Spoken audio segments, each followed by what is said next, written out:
Hi, my name is Martin from Octolnkjet. I'm just going to show you very quickly how best to do what's known as a chip swap, or to replace a chip on an existing cartridge.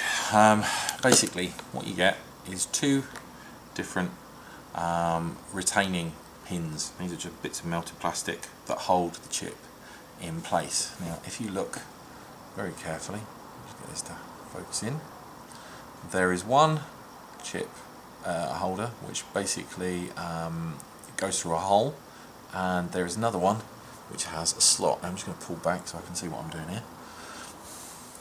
But the one that goes through a hole is this one. You can just about see, I'll just use this blade as a demo, you can just about see the edge of the chip here going down the side.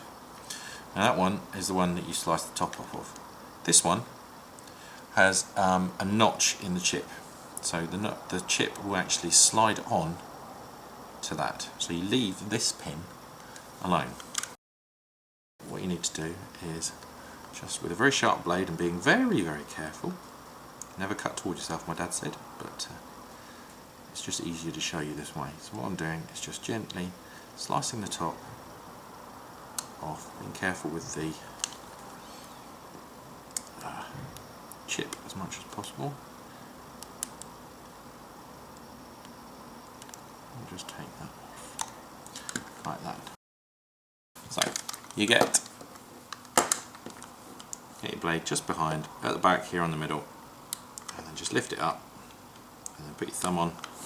And what you do is just sliding that off the pin out to the side. You don't want to lever it like that. You don't want to sort of like lever it up and that, because you'll pull this bit off here. You want to try and leave that intact. Reason for that is when you come to put your new chip on, just imagining we're putting our new chip onto the same a different cartridge or whatever, you just want to slide that back on and on there.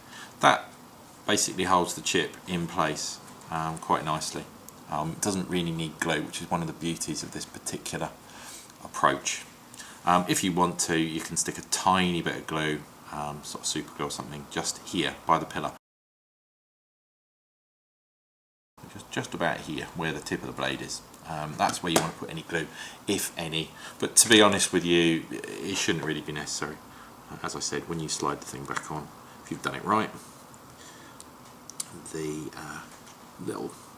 bit that you've left intact by not stripping it off will hold the chip in place like that. And that's it.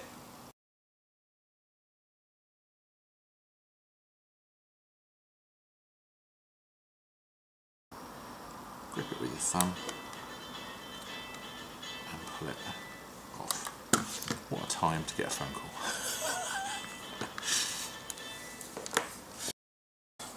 Right. One phone call later.